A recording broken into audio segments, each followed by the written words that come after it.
Sa ngalan ng Ama at ng Anak at ng Espiritu Santo. Panginoon, isugo mo ang iyong espiritu at pagpanibaguhin mo ang muka ng aming mundo. Ang ebanghelyo sa araw na ito ay mula kay San Mateo, Kabanata 11, talata 2 hanggang 11. Ang araw na ito ay ang ikatlong linggo ng Adbyento na masigit na kilala sa pangalan o sa pamagat na Linggo ng Kagalakan o Gaudete Sunday. At ang ebanghelyo ay akmang-akma sa kagalakan na mensahe ng araw na ito. Ang tagpo sa ebanghelyo ay ang pangyayari kung saan nakabalanggo si Juan Bautista at isinugo niya ang kanyang mga alagad kay Jesus. At ang mga alagad ni Juan Bautista ay tinanong si Jesus, "Kayo po ba ang ipinangakong darating o maghihintay pa kami ng iba?" Ang darating ay isang titulo ng Mesiyas. Mula sa Lumang Tipan, ito ay ang darating na tagapagligtas. At sumagot si Jesus upang ipamanhik o ipahayag na siya ang Kristong darating o ang Kristong hinihintay. Sinabi ni Jesus, "Bumalik kayo kay Juan at sabihin ninyo sa kanya ang inyong narinig at nakita. Nakakita ang mga bulag, nakalakad ang mga pilay, gumaling at luminis ang mga ketongin, nakakarinig ang mga bingi, muling nabuhay ang mga patay, at ipinangangaral sa mga mahihirap ang mabuting balita. Mapalad ang taong hindi nag-aalinlangan sa akin." Sa mga salitang ito ay ipinapakilala ng Panginoong Hesus ang kanyang sarili bilang ang Mesiyas na darating, sapagkat ang mga salitang ito ay hango sa mga propesiya sa Lumang Tipan. Halimbawa, sa aklat ni Propeta Isaias, Kabanata 35, sinabi roon na huwag kang matakot, lakasan mo ang iyong loob. Darating na ang Diyos at ang mga bulag ay makakakita at makakarinig ang mga bingi. Ang mga pilay ay lulundag na parang usa, aawit sa galak ang mga pipi. Ang mga salitang ito ng propesiya ni Propeta Isaias ay nagiging laman at nagkakatotoo sa katauhan ng Panginoon. Sapagkat kung babasahin natin ang mga mabuting balita, totoo na maraming tao ang pinagaling ni Jesus. Halimbawa, ang bulag sa Jericho na pinangalanan sa ebanghelyo ni Marcos na si Bartimeus. Siya ay nakakita noong nakatagpo niya ang Panginoon. May tagpo rin na inilagay ni Jesus ang kanyang daliri kasama ang kanyang laway sa tahinga ng isang bingi. At sinabi niya, "Epata," at nabuksan ang pandinig ng taong ito. At ganun din ang mga pilay, ang mga paralitiko. Halimbawa, sa Ebanghelyo ni San Juan, sa 5 kapitulo, naroon ang isang taong paralitiko ng 38 taon. At siya ay pinagaling ng Panginoon at sinabi niya, "Buhatin mo ang iyong higaan at humayo ka na." At sinabi rin ng ating Panginoon na ang mga pipi ay magsasalita. Magpupuri sa kagalakan. At maraming tagpo sa Ebanghelyo kung saan ang masasamang espiritu ay ginagawang bingi at pipi ang tao. At si Jesucristo sa kanyang kapangyarihan ay pinagsalita sila. At ang unang salita na lumabas sa mga taong ito ay pagpupuri. Ngunit sa ebanghelyong ating pinagdinilayan ngayon ay may naidagdag na mga pangyayari na naganap kay Jesus. Ito ay ang pagpapagaling sa mga may ketong. At alam natin na si Jesucristo ay pinagaling halimbawa sa ebanghelyo ni San Lucas, yung 10 ketongin. At isa roon ay ang Samaritanong bumalik at nagpasalamat. Sa ebanghelyo naman ni San Marcos, makikita natin na pinagaling ni Jesus ang isang ketongin na nasa labas ng syudad. At ang ketongin na ito ay ipinamalita ang kanyang paggaling, kaya si Jesus ay hindi na nakapasok sa syudad. Para bagang yung lugar ng ketongin ay kinuha ni Jesus at siya ang nanatili sa sitwasyon ng taong may ketong. Ngunit idinagdag din ni Jesus sa ebanghelyong ito na nabuhay ang mga patay. Kung maaalala natin halimbawa, ang isang batang babae, 12 taong gulang, na binawian na ng buhay, ngunit sinabi ni Jesus, siya ay natutulog lamang. Kanyang hinawakan ng batang babaeng ito at sinabi niya, "Talita kum," magbangon ka. Kaya nga, ang pagdating ng Mesiyas ay nagiging totoo sa mga ginawa at ginagawa ng Panginoong Jesus. Ito ay mga katibayan na siya ang pinakahihintay ng lahat. Ang araw na ito ay linggo ng kagalakan, sapagkat sinabi rin ng ating Panginoong Jesucristo na ipinapahayag ang mabuting balita sa mga dukha, sa mga may hirap. At ito ay nagdadala ng kagalakan. At ito rin ay isang propesiya mula sa aklat ni Propeta Isaias, Kabanata 61. Ang sabi doon, "Ang Espiritu ng Panginoong Diyos ay sumasa akin sapagkat ako'y kanyang hinirang.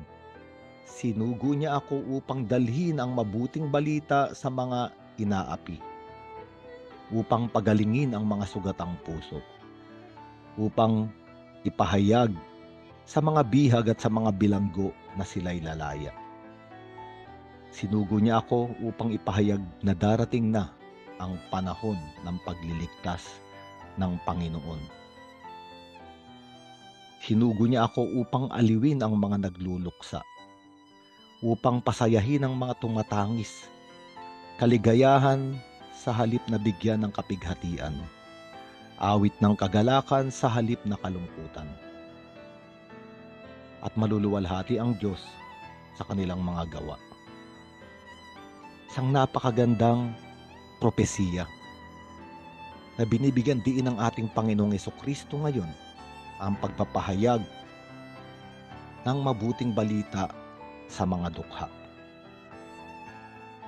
At pagkatapos nito, ipinakilala ng ating Panginoong Jesucristo kung sino si Juan Bautista.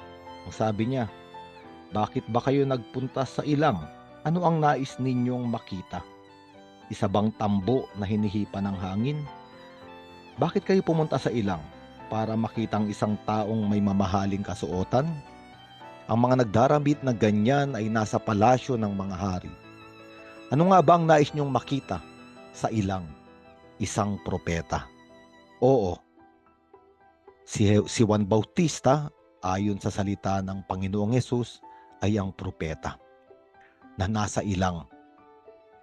At kung babasahin natin muli ang aklat ni Propeta Isaías sa kapitulo 40, naroon ang isang tinig na sumisigaw sa ilang upang ihanda ang daraanan ng Panginoon. At alam natin na ito ay nagkatawang tao o naging laman sa katauhan ni Juan Bautista. Noong tinatanong siya ng mga pinunong relihiyoso, "Sino ka ba?" Sumagot si Juan Bautista, "Ako ang tinig na sumisigaw sa ilang.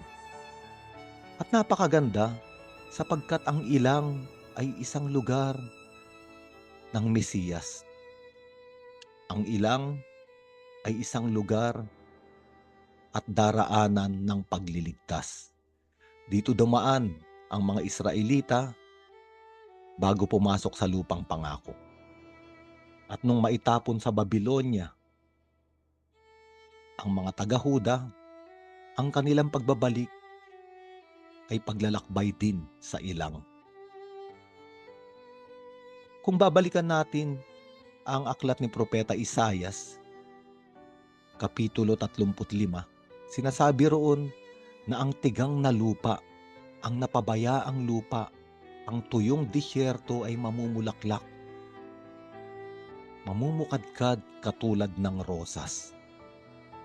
At maaari nating iugnay ito sa Linggo ng Kagalakan o Gaudete Sunday, sapagkat sa linggong ito ay sinisindihan ang kandilang kulay rosas. Siya ay kakaiba sa tatlong kandila ng Adbyento. At ang kulay ng rosas ay kulay ng pag-ibig. At higit sa lahat, kulay na may dala ng kagalakan. Kaya nga, ang sinasabi rito ng ating Panginoong Hesukristo, siya ang darating na Mesiyas, siya ang may dala ng kagalakan. At si Juan Bautista ang ipinapadalang sugo upang ihanda ang daraanan ng mangliligtas. Ito ay nasa propesiya ni Propeta Malakias, Kabanata 3, talata 1, at ipinakilala rin na si Juan Bautista ay si Elias na muling darating bilang hudyat na dumarating na ang araw ng Panginoon. Ito naman ay nasa aklat ni Propeta Malakias pa rin, Kabanata 4, talata 5. Ngunit sa lahat ng ito,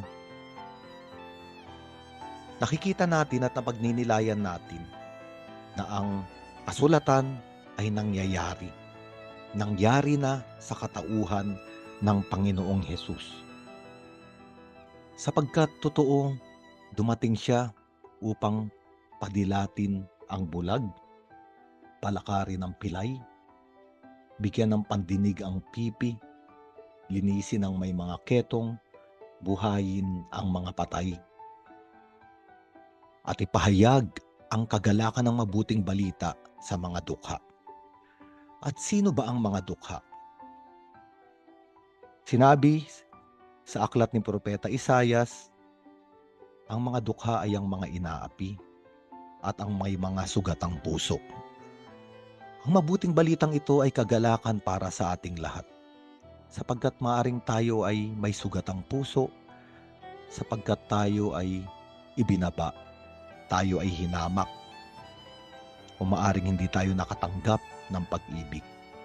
Sinabi pa sa ng Propeta Isaias na ang mga dukha ay ang mga bihag na nakabilanggo at sila ay lalaya. At maaaring tayo rin ito, mga nilalang na bihag ng kasalanan, kahinaan, galit, nakabilanggo sa mga rehas na hindi nakikita. At dumarating ang Panginoong Hesukristo upang buksan ang kulungan at tayo ay palayain. At sinabi pa rito sa aklat ni Propeta Isaias na darating ang Mesiyas para aliwin ang mga nagluluksa. Ang mga nagluluksa ay ang mga taong nawalan ng mga mahal sa buhay, nawalan ng kabuhayan, nawalan ng kahulugan sa buhay. Ngunit dumarating ang ating Panginoong Hesukristo upang pahirin ang kanilang mga luha, ang ating mga luha, palitan ng kaligayahan ang kapighatian, palitan ng kagalakan ang kalungkutan. At higit sa lahat, dumarating ang Panginoong Hesukristo para sa mga taong bulag. At maaaring ang pagkabulag ay hindi pisikal. ngunit pagkabulag na espiritual. Mga taong walang liwanag, mga taong hindi nakikita ang kahulugan ng buhay, mga taong walang mata kung saan patungo ang buhay. Ang ibig sabihin, mga taong ligaw. At tumarating ang Panginoong Hesukristo para palakarin ang mga pilay. Yung mga taong hindi na makapaglakbay sa buhay sapagkat bigat na sa kabiguan. Mga taong wala ng lakas bumangon. At ang Panginoong Hesus ay dumarating sa linggong ito ng Adbyento upang muli silang bigyan ng lakas at muling harapin ang buhay. Nililinis din ng Panginoon ang mga may ketong. Ang ketong ay larawan ng isang taong buhay ngunit patay na. Ang ketong ang naghihiwalay sa tao sa kanyang bayan, sa kanyang mga mahal sa buhay at sa Diyos. Kaya nga nasa labas siya ng syudad. Ito yung mga taong nag-iisa. Ang ketong sa lumang tipan ay simbolo ng kasalanan, partikular ng nakatagong kasalanan. Ang taong nasa kasalanan ay nag-iisa. Buhay pa ngunit nabubulok na. Ang Panginoong Hesukristo ay dumarating upang linisin at patawarin ang mga kasalanan. At sinabi rito na nakarinig ang mga bingi, mga taong wala nang naririnig, sapagkat punong-puno ng ingay ang kalooban, punong-puno ng kaguluhan ang isip. Muling bibigyan ng isang mapayapa at banayad na tinig ng Panginoon ang mga taong ito, upang ang katahimikan at kapayapaan na may dalang kagalakan ay muling magbalik. At higit sa lahat, bubuhayin ang mga patay. Napakaraming tao ang gumigising sa umaga, ngunit walang kahulugan ng buhay. Pisikal na may buhay, ngunit ang kaluluwa, ang espiritu, ang kalooban ay patay. At ang mga taong ito, mga dukha, mga bulag, mga pipi, mga pilay, mga bingi, mga may ketong, mga taong patay, ay maaaring tayong lahat. At sa harap ng mabuting balitang ating pinakikinggan, katulad ni Juan Bautista na sumisigaw sa ilang, gustong pamukad ka rin ng Diyos, pamulaklakin ng Diyos ang ating buhay, ang ating mga buhay na tigang, ang ating mga buhay na tuyo, muling bigyan ng kagalakan, katulad ng hardin na punong-puno ng kagandahan, punong-puno ng buhay. Kaya nga ang linggong ito ay linggo ng kagalakan, sapagkat para bang sinasabi sa atin ng ating Panginoong Hesukristo na may kapangyarihan siya upang ilabas tayo sa anumang bilangguan na naglulugmok sa atin sa kapighatian. Ang Panginoong Hesukristo, ang Mesiyas, ang Kristong darating, ang may dala ng kagalakan. Maaring sinubukan na natin ang lahat, tinikman na natin ang lahat. Pumunta na tayo sa iba't ibang lugar upang hanapin ang kagalakang ito. Ngunit ang mabuting balitang ito ay isa lamang ang sinasabi. Ang totoong kagalakan, ang totoong kasiyahan ay makakamit lamang kung ating tatanggapin ang dumarating, si Jesucristong magliligtas sa atin. Sa ngalan ng Ama at ng Anak at ng Espiritu Santo.